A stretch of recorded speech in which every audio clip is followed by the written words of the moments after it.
pasuk in this week's Parsha tells us by Yishmael that Yishmael cried out to Hashem to save him, and the pasuk says, "Ki shamai Elokim el kol hanar." Hashem listened to the voice of the lad. Basher Husham, Perach Chaf Aleph pasuk Yud. And Rashi says that we see from here that Hashem listened to Yishmael, even though his mother Hagar also davened. So why didn't Hashem listen to her? Why did he listen specifically to Yishmael? That we see from there, we see from here that when a person is in a situation, he himself is sick, to daven for himself is more powerful than someone else davening for him.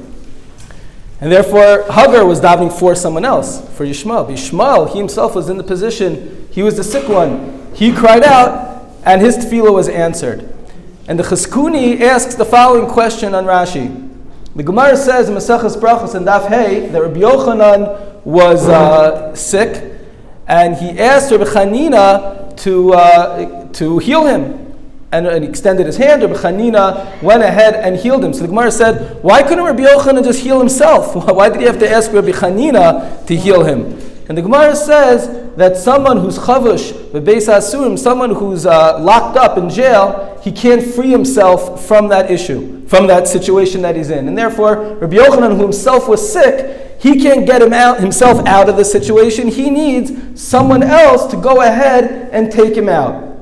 Sometimes when someone himself is sick, so his head's not clear, he can't think straight, he's not organized in his tefillah, etc. You need someone else like out of the picture that could think in a clearer way to try to help that person get out. So ask the Chizkuni, which one is it? Is it that Yishmael, he should daven for himself to get himself out? But Rabbi Yochanan, he needed someone else to daven for him or do something to heal him. So which one is better? And the Chassam Sofer in his Torah's Moshe, in this week's Parsha, and in his Drashos of the Chassam Sofer, says a fascinating answer, which I think is very applicable to the times that we're in right now. And I'd like to introduce it with the following story. In 1911, in Kiev, there was a person who worked he was a factory worker, a Jew. His name was Mendel Bayless. And he was accused of murdering a 13-year-old Ukrainian boy who worked in the factory. Now, at the very end of the story, it was proven that he wasn't even around, Mendel Bayless, when this happened, and had nothing to do with him. But until that happened, Bayless was in prison for 2 years, being accused of this murder. And during those 2 years, the Russian press launched a vicious blood libel against the Jewish people, against the entire Jewish community, that they kill these non-Jewish children. And the prosecution against Mendel Bayless and the whole community was based on many different sources in Chazal. But one of the main Gemaras that the prosecution was using is that the Gemara says, Atem kruyim Adam. You, the Jewish people, you're called Adam, human. Ve'ein ovdei kochavim. As opposed to the non-Jews, they are not called Adam. They're not called human. So the prosecution said, you see, they don't treat the non-Jews as humans.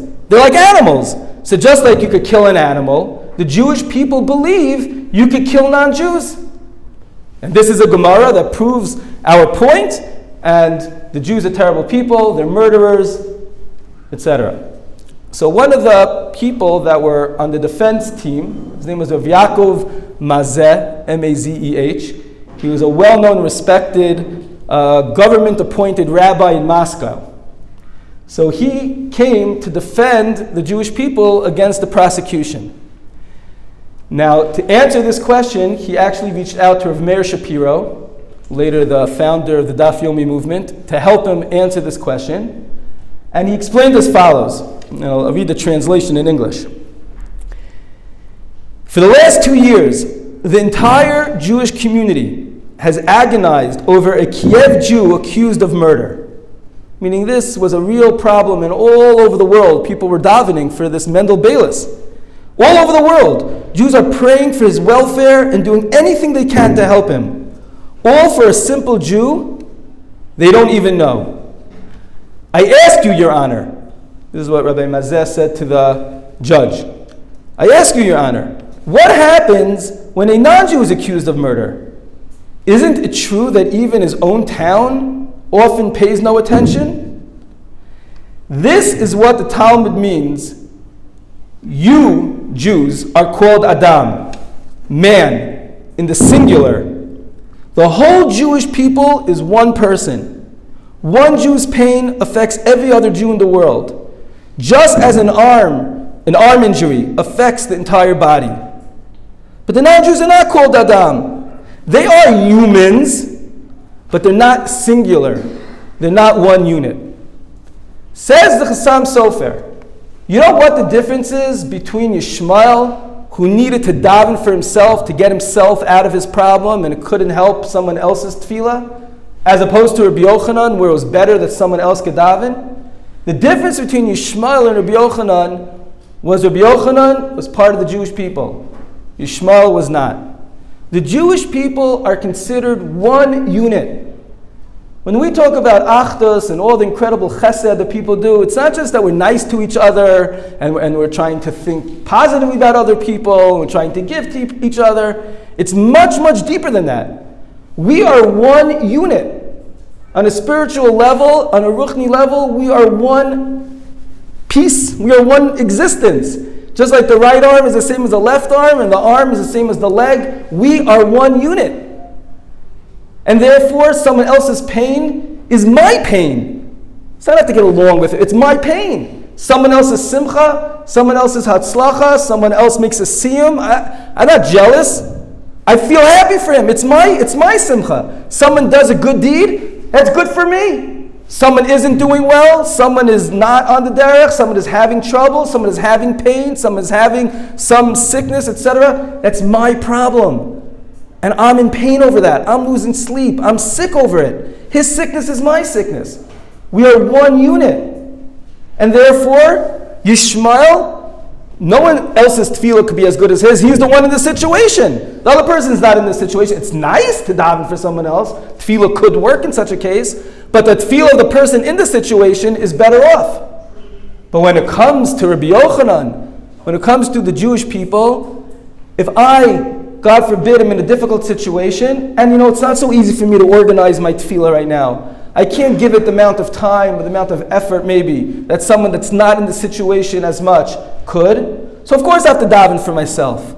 But someone else's tefillah, who is still in the situation on some level, because I am he and he is me, we're all one. So then his tefillah can be even more powerful than my tefillah for myself. This is a very, very important lesson in the amazing, amazing achdus. Everyone's talking about the achdus. That's all in Klal Yisrael. Achdus doesn't mean to get along with one another. Achdus doesn't mean that I'm going to help you out if you need help. That's one of the manifestations of achdus. Achdus means that we are one, echad. We are one unit. One. There's no difference. I am you, and you are me. We're one. That's it. And therefore we have to act that way. And if we know that someone's having difficulty, if we know that someone is out in the trenches, living a very difficult life, being Moser Nefesh for Klal Yisrael, whatever it is, someone is in captive, someone is sick, someone isn't able to live in their house, it should bother me. If it doesn't bother me, then I can do chesed from today to tomorrow. I don't have achdus. I'm missing something. I'm not one with those people. That's what it's about. And we have to make sure that with all the incredible things that are going on, we don't get lost in the externals. Again, the externals here are very, very good. We should do them. We can't get lost there. We have to remember what it is in its core, that we are one. We are one, we could do different things, we could act different ways, but we are one in our core. We have to feel everyone else's pain and everyone else's simcha. And therefore, while we're going through these exercises of trying to be ma'ached and trying to help in the achdus of Klal Yisrael, we have to remember what this really is, so that be'ezras Hashem, when we get to better times, we're just going to be so clear, it's going to be so obvious to us what achdus really means, that it's just going to continue forever. Even when the people don't need my chesed. but we're one. We're echad. And Be'ezus Hashem, by really recognizing this on a deep level, we'll all be zocheh to see the Geula of Meher V'Yameinu